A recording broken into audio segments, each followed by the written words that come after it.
He was rich, powerful, and adored by society. But behind his wealth was a dangerous prejudice. He never believed black-skinned girls were worthy of his attention. That was until the day fate seated him across from Amara, a humble waitress whose smile carried more power than all the billions in his bank account. What started as arrogance would soon turn into obsession, and then into a love story that shocked the world. But with great love came great battles, betrayal, rejection, and choices that would change lives forever. Before we begin, don't forget to like this video, subscribe to the channel, and turn on the notification bell so you never miss powerful stories like this one. Adrian Montgomery was the name that echoed across boardrooms, charity galas, and news headlines. Born into one of the wealthiest families in New York, he had inherited more than just fortune. He inherited a mindset. From his father, Adrian learned that image was everything. His mother, a woman obsessed with status, drilled into him the idea that a man of power must choose beauty that matches his wealth. For them, beauty had one definition: porcelain skin, blonde hair, and blue eyes. By the time Adrian became CEO of his father's investment empire at just 32, he had developed an icy reputation. He was tall, sharply dressed in tailored suits, and had a jawline that looked like it had been carved from stone. Yet, for all his charm in public, behind closed doors, Adrian carried a hidden prejudice. He didn't date black women. He didn't even consider them. At exclusive parties, when his friends joked about preferences, Adrian proudly declared that dark skin was not his type.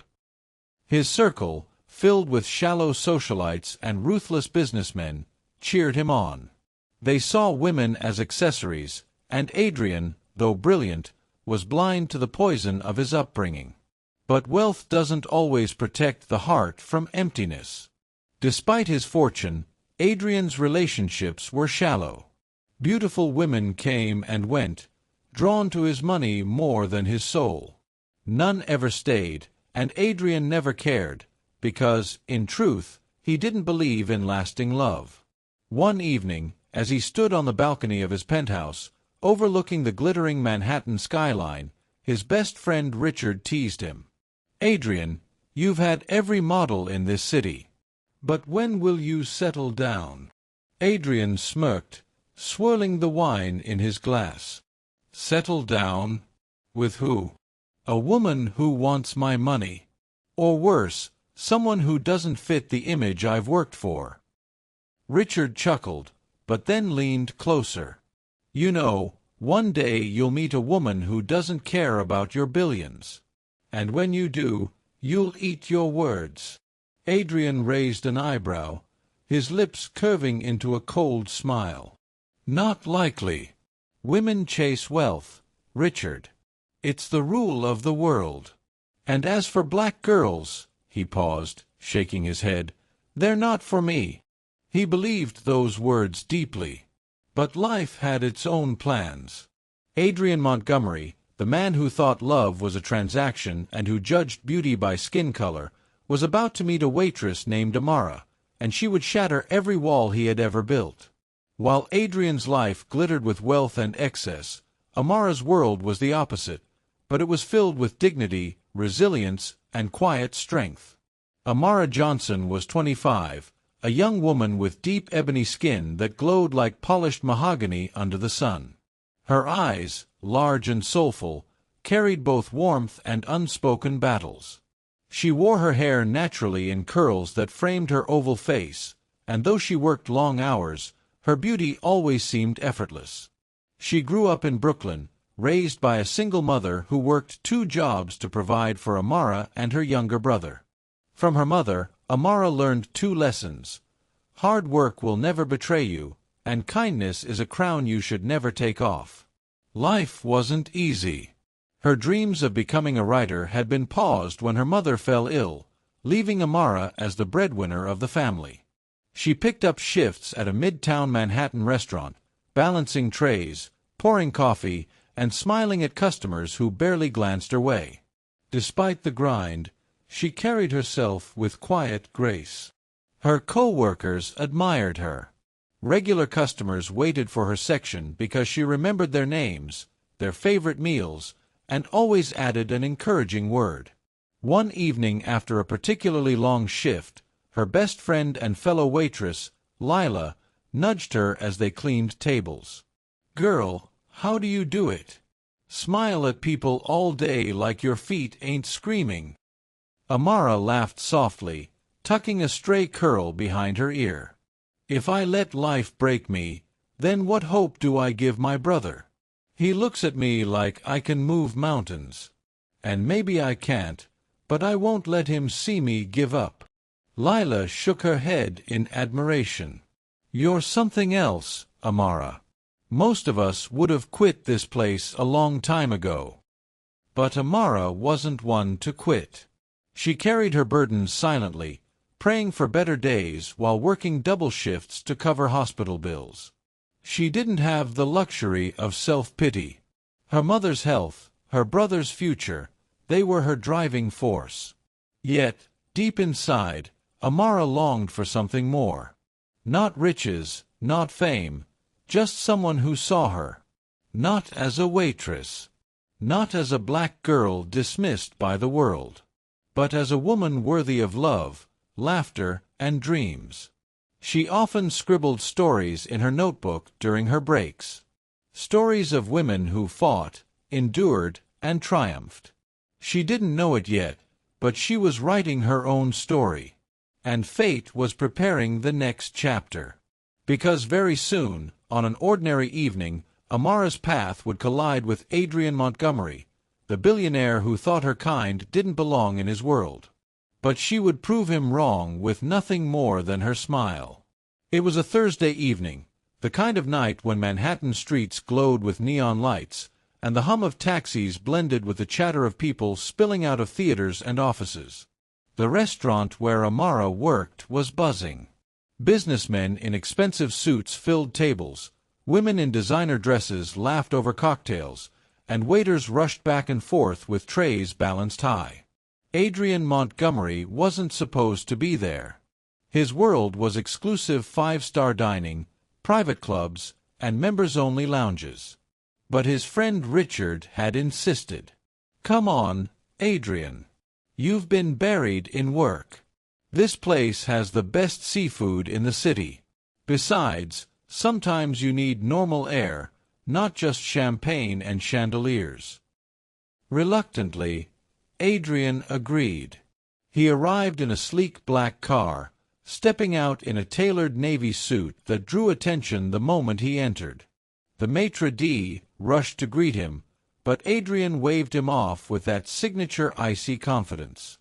At that very moment, Amara was weaving through tables, balancing 3 plates at once. Her hair was pulled back, her apron tied neatly, and though she was exhausted from a double shift, her smile never wavered.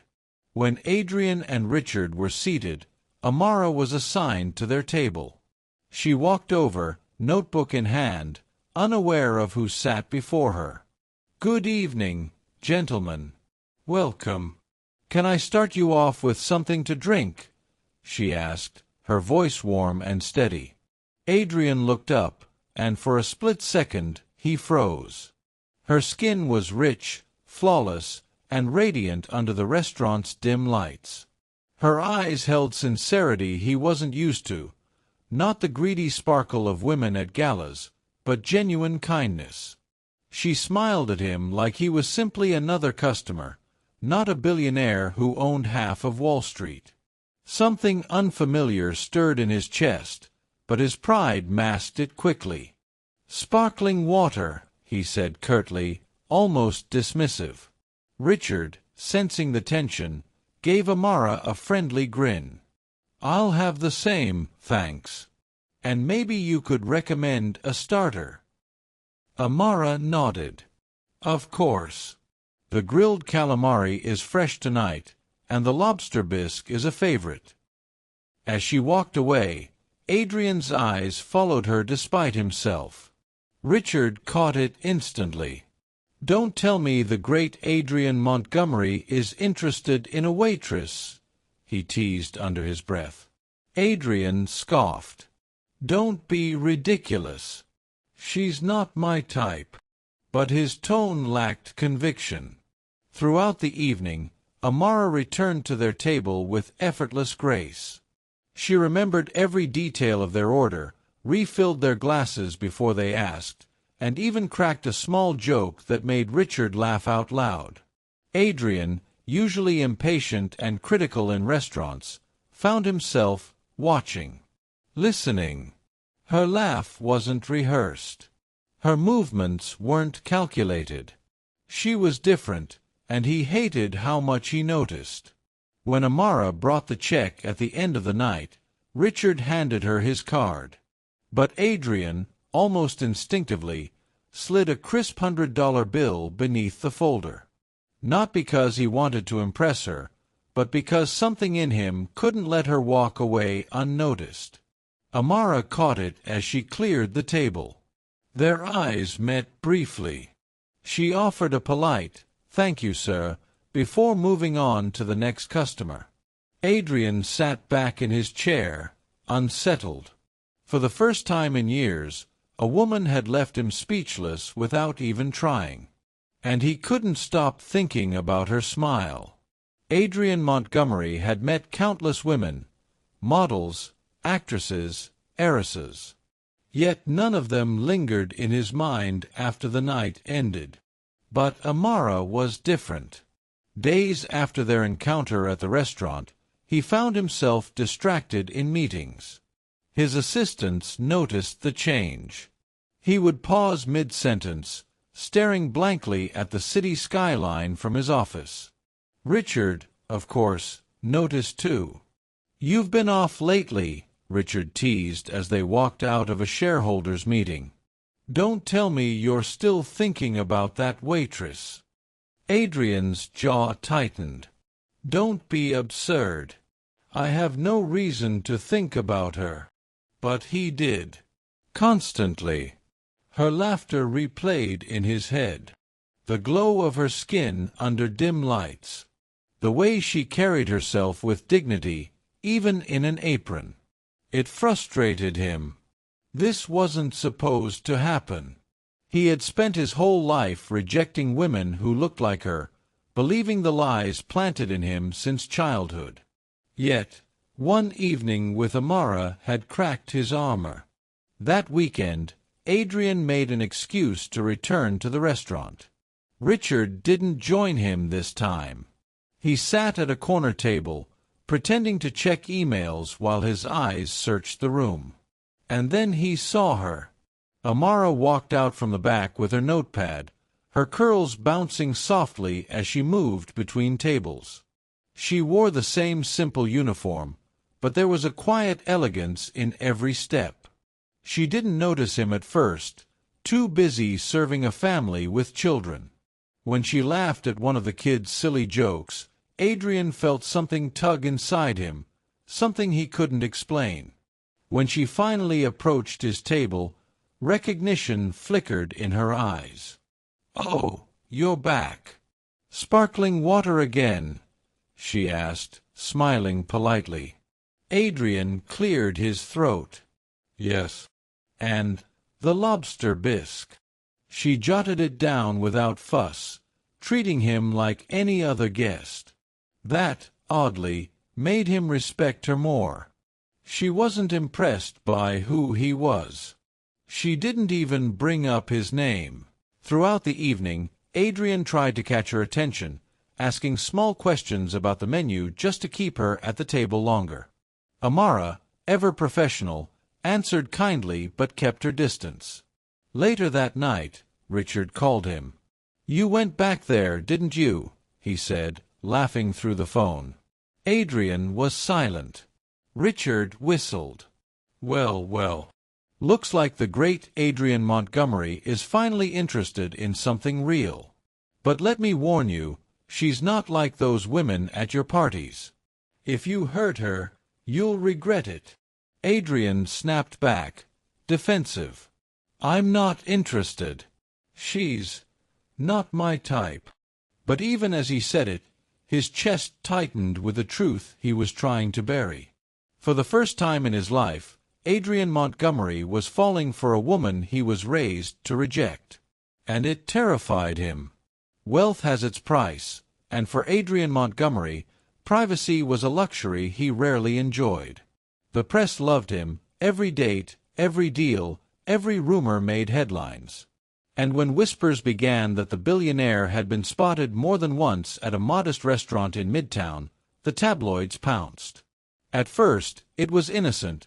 Montgomery chooses simplicity, spotted dining at local eatery. But soon, photos emerged. Grainy snapshots of him seated at a corner table, his eyes lingering on a young waitress with dark skin. The gossip columns twisted the story. Is Adrian Montgomery dating his waitress? Billionaire breaks tradition. Mystery black woman captures his attention. Within days, the elite social circles that Adrian belonged to were buzzing. At a high-end cocktail party, whispers trailed behind him. Women who once draped themselves on his arm now smirked behind champagne glasses. Men patted his shoulder with fake laughs. One older investor sneered as Adrian approached. "Careful, son. A man of your stature shouldn't downgrade. It'll ruin your image."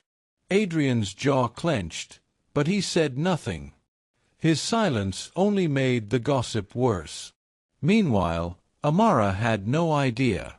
She continued working her shifts, unaware that her face was now appearing in gossip blogs. Until one evening, she noticed customers staring at her longer than usual. A coworker pulled her aside, holding up a phone. "Amara, look, you're on the internet." Amara's eyes widened as she saw the headline, "Who is Adrian Montgomery's mystery waitress?" Her photo, snapped while she carried plates, was plastered online. She felt her stomach drop. When Adrian returned to the restaurant that week, Amara cornered him after her shift. "Why is my face on the internet?" she demanded softly, fear in her eyes. "People are saying things, Adrian. Cruel things." He looked at her, guilt washing over him. "I never meant for this.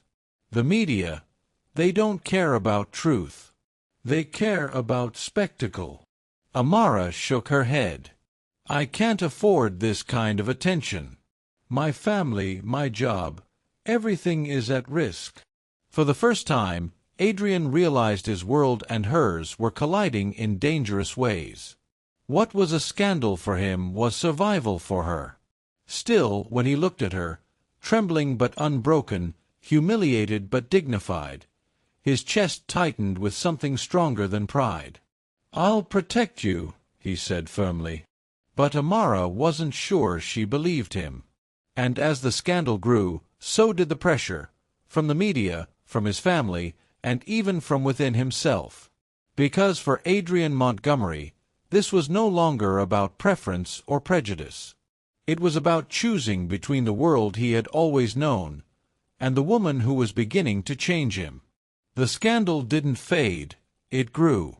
For Adrian, the pressure came from every angle. His board members pulled him aside, warning him about reputation. His mother called him in tears, begging him to end the embarrassment.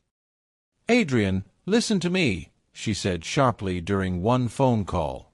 "This girl is beneath you. Think of the family name. Think of the business. You cannot throw it away for a fling." But Adrian's voice was firm, colder than she had ever heard. "This isn't a fling, Mother. And for once in my life, I don't care about the family name." That answer only deepened the rift. Meanwhile, Amara's life was unraveling. Paparazzi camped outside the restaurant. Customers whispered. Some co-workers, once friendly, now kept their distance, fearing trouble. Even her younger brother came home from school one day with tears in his eyes.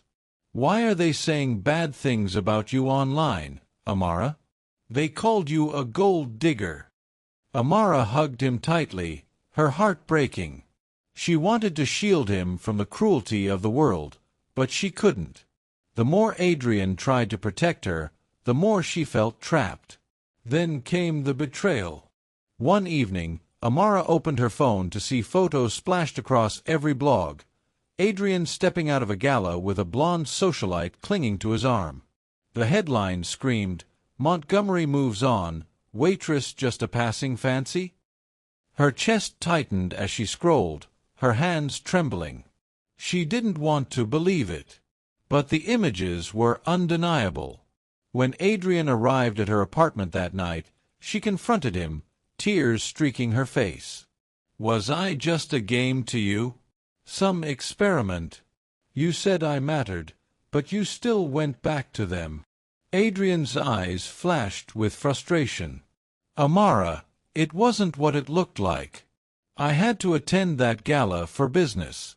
She grabbed my arm for the cameras. "I didn't want her there." But Amara shook her head. "Do you hear yourself? You live in a world where I will never belong. Where every choice you make will crush me and my family.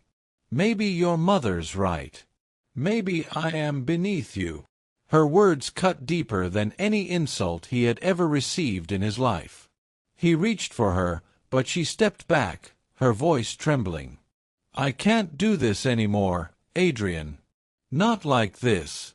Not if it means losing myself." And with that, Amara walked away, leaving Adrian standing alone in her small apartment, his chest hollow. For the first time, the billionaire who had everything realized what true poverty felt like, the absence of love. Weeks passed. For Adrian, they were the longest weeks of his life. The woman who had made him feel something real was gone, and every attempt to reach her failed. Amara changed her number, quit the restaurant, and disappeared from the places he knew she frequented. He threw himself into work, but the numbers on his spreadsheets and the deals he closed brought him no satisfaction. His penthouse felt like a prison, silent, empty, lifeless. Richard, who had been silently watching his friend unravel, finally confronted him. "Adrian, I've known you since we were kids. You've had everything: money, power, influence. But none of it ever made you happy. She did. So tell me, are you really going to let her go because you're afraid of what people think?"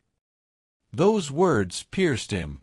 For the first time, Adrian realized he had spent his life chained, not by love, but by prejudice, by society's expectations, by his family's narrow views. The next day, he made a choice. He called a press conference, shocking his board and infuriating his mother. Cameras flashed as he stood behind the podium, every headline waiting for his words. "I've built my career on numbers, on strategy, on control," Adrian began, his voice steady. "But none of that matters if I cannot be true to myself. Recently, the media has dragged a woman into the spotlight. A woman who did not ask for fame, who did not seek my fortune, but who showed me what dignity and love really look like. That woman is Amara Johnson. And I will not apologize for caring about her. Not now, not ever." The room erupted with questions, but Adrian walked away, leaving the world stunned. When Amara saw the broadcast on her small living room television, tears filled her eyes. For the first time, Adrian had chosen her publicly, not in secret, not with shame. He had risked his reputation, his empire, his image, all for her. A week later, Adrian showed up at the community center where Amara volunteered. She turned, shocked to see him standing there in a simple suit, no cameras, no entourage. "Adrian," she whispered. He stepped closer, his voice breaking. "I was a fool. I let my pride, my upbringing, and the world's opinion blind me. But I can't lose you, Amara. You showed me what love really is, not the polished smiles at galas, not the shallow praise of society, but real love. I don't deserve you, but I want to spend the rest of my life proving that I can." Amara's eyes searched his. She saw sincerity, not arrogance. Vulnerability, not control. Slowly, she let out a trembling breath. "Adrian, you broke me once. If I let you back in, you can't do it again." "I won't," he promised, his hand reaching for hers. "This time, it's forever." Silence lingered before she finally placed her hand in his. The weight lifted from both their hearts. Months later, when they walked together, hand in hand, no longer hiding, the world still whispered. But Adrian no longer cared. For the first time, the billionaire who once despised black skin had learned that true beauty wasn't defined by color, but by the soul. And in a